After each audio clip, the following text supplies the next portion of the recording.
Ndichikutambira zvekare pano paHatsirari 263 panombanda kuzivisai manews updates ezvinhu zviri kuitika munyika yedu yeZimbabwe. Kana uchiri munyowani pa this YouTube channel, kusubscribe mahara utena on the notification bell so that pandinoramba ndichidzoka neamwe manews updates uchange uchingozvionera. Panapa uchange uchiona manews updates ezvinhu zviri kuitika munyika yedu yeZimbabwe. Saka ndati subscribe, ndati like this video, ndati share this video kune hama neshamwari. Vadikanise kuzoka kwamunozvita manews updates epanapa. Zvinoyana kuti kamabatanidza tinge tichiitira kuti muwane manews updates ezvinhu zviri kuitika munyika yedu yeZimbabwe. First update ividhiyo ravarusike apo pavanga vachitaura mashoko avanga vachitaura ekuti inini handigoni kumawedzeredza kana kumatapudza ndokuisirai moona sezvazviri. Ndatione this video. Vari kuti zviri kutoshanda ndo marwiri andiri kuita iwaya. Iwe kana one ako unokwanisa kuita ita but angu ari kuburitsa results. Enda msati maona muchaona zvikuru munangu agwane kuenda kwake. Ari kuenda chete hapana chimwe chaanogarira munhu. Zvese zvaari kutaura kuti handiende ndozoda adzirwa zvake. Ya, process iri kufamba. Zvinhu zvese zviri kufamba tichitaura so zvekuti munangu agwaende. Ndezvake musaterereba. Ndoda kubva ndagara ndakutaurirai. Tenda kune nyaya iri kutaurwa naMutsvangwa. Makamunzwa Mutsvangwa zvaari kutaura izvi. Ya, Mutsvangwa chiko chinonzi Mutsvangwa. Hapana anombokwanisa kuchiexplaina kuti chii pakati peZimbabwe chinonzi Mutsvangwa. Ane makore mangano achipfeka skipa dzine mapikicha evamwe varume achiroverera maoko vamwe varume. Ya, achizviti muZimbabweni. Ndoda kubvunzai kwamuri ikoko, makamboona muZimbabwe dofu rakaita saMutsvangwa? Kupi kwacho? Kupi kwamunoona dofu rakaita seuyo anonzi Mutsvangwa? Ndo rimwe redofu ratinaro, dofu risingazive kuti kwaedza here kana kuti kwadoka. Rinopfeka mauniform ane mapikicha evamwe varume. Makazvinzwa zvinoitwa adzimai vake naEmmerson. Makazvinzwa, hatichadi kupinda mumadetails. Nazi ndo pauno papata nevana vari kuchemera kuti dai nyika yaita free, nyika yaita industry, nyika yaitange kuranwa, nyika yaitange kuita vanhu vanoenda kubasa. Papata aito celebrator. Ya, muri kumunzwaka. Ndo vanhu ivava vakabvira 1980 vachitaura kuti nyika inotongwa nemunhu akabva kuhondo vachiisa machikunda. Vachiisa machikunda, iye anozviti hanzi ndiri Mutsvangwa womuZimbabwe. Mutsvangwa womuZimbabwe kupi kwacho akakotsera sewewe? Une 43 years dzekurovera vamwe varume maoko iwe. Nekupfeka pikicha yemabumbwa aya nemachikunda. Andozvo unopfeka iwe. Woti hanzi ndakachenjera. MuZimbabwe akachenjera anoita izvozvo zvaunoita iwe. Unoroverera maoko mabumbwa achiparadza nyika. Kusvika nhasi nyika isina kana chainacho kana currency kana chii. Wotaura kuti uri muZimbabwe, hausi mene uri mufeki iwewe.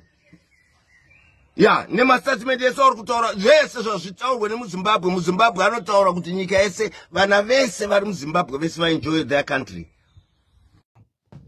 Next update ividhiyo raMai Jeremiah. Ndiani anombonzi Mai Jeremiah? Mai Jeremiah ndi content creator anotoitawo zvekucreata content ndo masocialites edu emuZimbabwe. Mai Jeremiah pane mashoko avakazivisa kumhuri yeZimbabwe vachitaura kuti vakarepwa. So datutaura zvadofuka mucomment section after wapedza kuona video kuti zvine chokwadi here kana kuti zvine manyepo zvavanga vachitaura. Asi kamutauro kavanga vachiita vazopedzisira vakuchema pavidhiyo. Inini handigoni kuzviwedzeredza kana kuzvitapudza nekuti nyaya iyi ine proof yekuti yabva kwavari ende ine message yavanyora. So kuti tigare takachenjera kune vanhu vechikadzi kune vechirume nekuti ndo imwe situation iri kusangana nevanhu muno munyika yedu yeZimbabwe. Inisi Hatirari ndafunga kukusiyai. Much love. It's 150. Because ndoya ndakafeel confident kuti pane phone call yaunoziya munhu ari kubvunza price yako kuti this is going to pay you, and then koitawo dzimwewo dzatinosangana nadzo dzokuti unatinzwa nevoice remunhu wobva kuti 20 but musi uyu ndakatochaja mushe and Mr. Duva vakanditi it's okay, yatisangane mutown na12 munondudza pamune muri. Ndikati kwetikangoya kwelita isi mutown here zvikanzi no I'm not panzvimbo 1 semuridzi wayo ndakafunga. My psychology just told me maybe it's okay. And then we went to town. I am always with my husband kwese kazhinji kaona kazhinji ndisina kuenda naye pamwe neendaenda nerimwe team rake rinonzi SAP sori mavideo kana zvimwewo zvandeinchiita nedzimwewo shamwari dzangu nevamwewo vakadzi. But on this particular day I went with my husband. Vatamira mutown vatatita pana kona Harare naSpeak vatamira ipapo vatafonera tasvika paipai Mr. Dube vatanga kufona back but vaisanzwika foni yacho iti.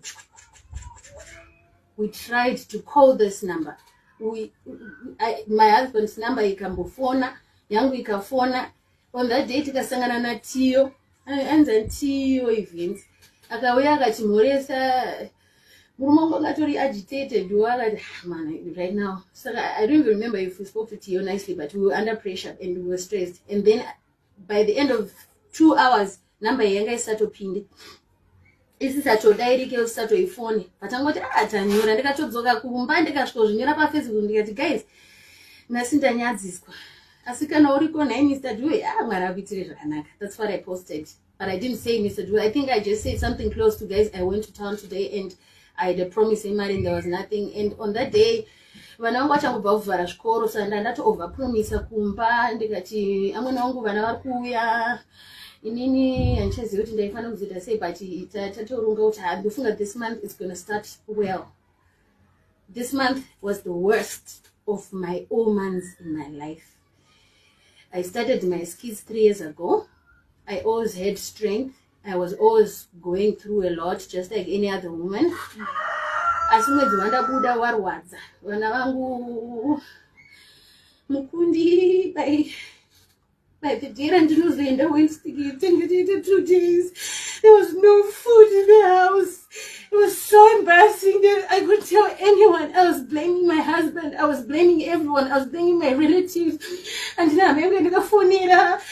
there was just only this one woman. Ndanda kutoshira kuti nemachangoti masocialites anongokumbira mari ndamuti Aisha ndinana mari kumba unana chikafu. Can you please send me anything? Aisha sent me $50. Ndikatanga kuti scratch 1 ikapera pasina zvafamba. Mwedzi uri kufamba namukundi achimira porridge is 3. It's 4 times porridge pazuva. The porridge racho hapana. There's a time when there's no sugar, so we get no studio. I'm in studio murume malindlord wangu gabu. Ndinomakeso studio nemurume wangu. So I want you to know the psychology behind of how desperate I was on this particular day. Pavakazondibata manje futi vakashandisa imwe nhamba zvikanzi tinonzi same tracks. Makadi tinoita maspezi ematracks tikukumbira kuti muwe mutown tisangane mutown tiite meeting tiende tikupei advert. Sorry ndingangotaura whatever. So ndobva kwana nguva dzedze dzandakataurira navo kuti ndisvike mutown. Vakanditeksera pari paapp. Number yasame tracks yaishanda paWhatsApp. I think I'm gonna put those numbers out kuitira just in case kana pane ane number dzaitaura nadzo dzakadaro. Please come forward because court is tomorrow. We need a lot more victims, right? Same tracks vakatomboita kanguva behind before kwete musi watazobhambiswa mutown wandaenda nababa mukundu. Same tracks anga achingoita zvezvokuti mamukase omboinkwaya mamukase anotoinkwaya mushe but andina kutombojoinedza kuti this could be the same thing that is going to happen. Same tracks literally said musaite problem yemari kana ndiripo kana. It was so nice, so charming. WhatsApp. We're in town, but I'm batik. We're in town now one. Mova might say, can I mashuka monfonera? Moya ku office. Ndo kupai advert. Ngati inini ansukwanisa open am town because inini kumaraini 2 days before ndandatoenda kumaraini kuimwe shamari yangu anonzi Cynthia. We've been doing this sleepovers. So this time she knew what my situation was like. And then she was like, come can we akane batenda nevana but tichisvika nevana and moyo wangu ngosingona kugadzikana. I was just feeling uncomfortable. Ndabva kumba ndisuwirirana nemurume zvinhu hazvisombofamba hakuna mari hakuna chikafu waenda kumba kweshamwari yako the feeling of kuti tauya kumba kwevanhu isi hatina chatinacho and it was just so much. So I was like immediately kana ndarara mangwana makuseni I want to go back home. That's the following morning now. That's Musowe Wednesday, Musowe 30. Ndopa ndinomuka makuseni chitara redu kuno kumarena sina sinda wenda ndakaronga from 2 days or something. But not I want to go home. I feel like going home. And then Sam Trucks texts me and says, and then has this conversation with me to say, no, you know what, you don't need to worry about money. You can come and then we can talk the deal out and then I can pay you. And ndikakwanisa because ndikumaraina na mare kombi ndikapiwa mare kombi na Cynthia ndikakwira 50 cents from Westgate. Kombi ye Westgate iyoyo ikati hatina change ndikaburutswa pana Samora pa megawatt. This is ina 50 cents yekudzokeresa pamba. This didn't mean I didn't have anyone I could have called in town. But on that particular day, I don't think I was thinking about other people. And I had a big faith movement I was doing. I was like, God, thank you so much. If this deal comes through, I'm going to pay for this. I'm going to do that. There was a lot. So ndanditone faith ekuti ridiri no Buddha. 1 o'clock ndasvika mtown pipe ndobva ndafona ndobva ndasenda message ku WhatsApp number iyaya futi ndikati ndasvika number dzenyu ndikeza kufona kuti nditi ndasvika kozi ukasvika mtown unofona I would send a message because now it's urgent, you need to go. When I send a message after trying to call that number, it didn't work. Then the reply track same tracks.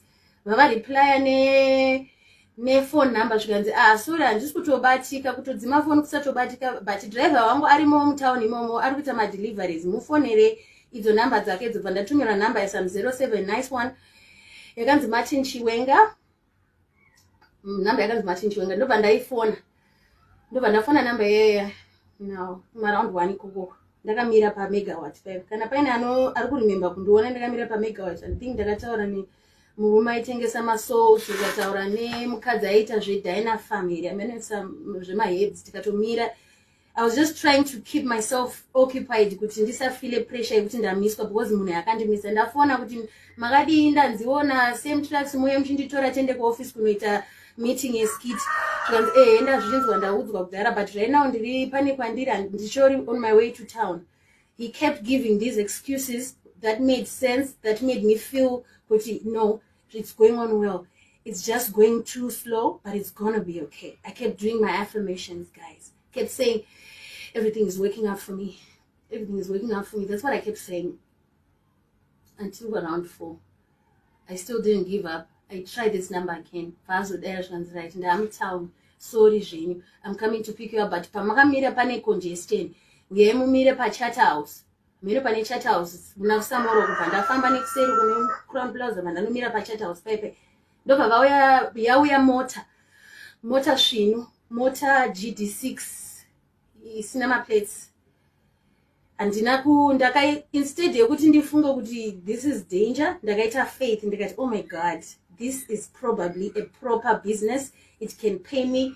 I'm tired of all the disappointments I've had. Now people will see me, you know. Now I can change my life, you know. And I quit a motor and over driver anons Martin, but Chiwenga is not his surname. Aisha is a fake surname. Ndovandati makadi kumanono kane akatubva kutotaura nyaya yake pakuti sorry my Jeremiah muza tiri vanhu vakuru izvezvi ndikubva kunomhanyisa mbavha toburisa phone ndikubva kunomhanyisa mbavha izvezvi mune hararame chete bva ndaratidza picture yemunhu anga akasungwa akapfeka t-shirt yered ari kumashure kwepickup truck zvikanzi munhu ndofunga adzoke chete asi munoita basa rei. Novati inini I work in the president's office. I am I'm presidential guard. So in this moment I am trying to act as if I am this amazing my Jeremiah who is good in conversations. So I'm engaging him in trying to understand and also trying to appreciate the next person because people's skills is also needed. You don't just go there and be like man no say saka muda kuti nditese munhu kana akuzoti sorry ndanonoka chita so ari yada kukupa. In that moment you're gonna chill, you're gonna entertain his stories. I listened, and in that moment he was also driving and ari kudriver right arikuita zvinhu 3 ari kudrive ari kutaura nyaya dzake dzekupresidential nekubata kwavanoita vanhu how they pick people using booster what not, and ari kutaura kuti ari kundibvunza kuti mambonzi ikona bose mini nansikuziya kwavari exactly mireni bofona. So basically he's telling me about his life and showing me pictures in his phone and driving and and looking for his boss on my behalf. I drive very slowly, nicely. Ndobva aita phone call. I think tapana Samora na 4th.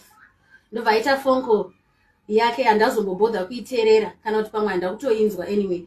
Ndobva anzwa answer yake bangoti okay, vadriver motikari yake vaenda muEastleigh. Kuside roro nema office ndakaona office ye United Methodist ndakaona it was so comfortable. Ndobva apinda pane certain gate. And this gate papa ine mamota dzakawanda panze. Papa ine it looked like an office. Papa ine mota dzakawanda panze. Ndobva asvika bapaka motikari yake. Ndobva abuda motikari akati mirai ndiri kudzoka. I'm coming, ndoda kungocheka kuti anenge varimo here. Vakati alright. Vapinda ane kuita 10 minutes vadzoka vasvika kufront. Hapana kuita 1 minute vapabuda the other perpetrator anonzi Tabo. Vabuda neche paseri pamadziro aine musikana wanga inaye. Musikana vauya nemusikana wewe. Tabo ndobva asvika kufront pamadam seat. Driver wangu hebe anonzi Martin ari ku driver's side, and then musikana vauya vagara paside nini. Musikana bandiziva akati, hi, how are you, my Jeremiah, I like you. Yeah, and then the small talk started and we exchanged numbers with this girl. And then ndobva ndazoti, okay, ko panapa tichiri kuitei, ko hatisi kupindire muoffice. Tabo ndobva adaira achicheuka achiti, wambona munhu anopinda mota waregera kumhoresa apa already uri kufila unge you are out of your league. Saka anobva azongocheuka and he offers a smile and he says, mama akatomirwa mai Jeremiah, but then boss same waenda kuMikus. So right now I was wondering, is it okay kuti tichimirira pane kuti tingomira mota muno? Because takatoita nguva takamira mota isingafambi. Pane kuti timire mota muno ngazviri nani tiendese uyu musikana uyu, ndanda kutotara zita rake. Tiendese musikana uyu mutown. Musikana uyu but anomusiya tendency bandati okay, mota baya start but tadzokera mutown padhuze nepadhuze between Roba Mugabe Samora, this area ye Eastleigh ine ma office aminoti munoiti chi iyoyo but tadzokera mutown. Musikana vanosiyo pana kona Robert Mugabe na Leopold, but along the way vakomana vemakombe vaitwa say, you know, it was such a phenomenal moment where I was like, is this really what they do? Inini also ndikuona drama, but also I'm also patiently waiting to get paid because I'm still na mari kumbe ndapapa. But I see musikana times afamba ndimemba ndambosanganiwa nini kuma4, so times kufamba the delays, I'm still not paying attention. I'm just waiting for the paycheck. But tasiya musikana yapana kona Robert na Leopold. Tasiya musikana ndobva vadriver. Now andichabvunzisisi ndafunga kuti takuchienda kuMikus or takuchienda kunoona to have my meeting. Ndobva vadriver vanopaka pa KFC. Opposite KFC pane building iripo. Inini all this information I didn't know. Tichingosvika zvikanzi pane munhu anga akapaka zvanzi anoziva kupaka panzvimbo yevakuru. Hey guys, and in all this time I'm like, good, right, I should be really getting paid well after this. And Tabo is talking on the phone with a girl. Achiti andakutumira here 300 yako, andakutumira 300 yako. And in this time also they're gossiping about other celebrities, they're gossiping about other politicians, they're gossiping, they're saying these weird things, and I'm just in shock. I'm like, wow.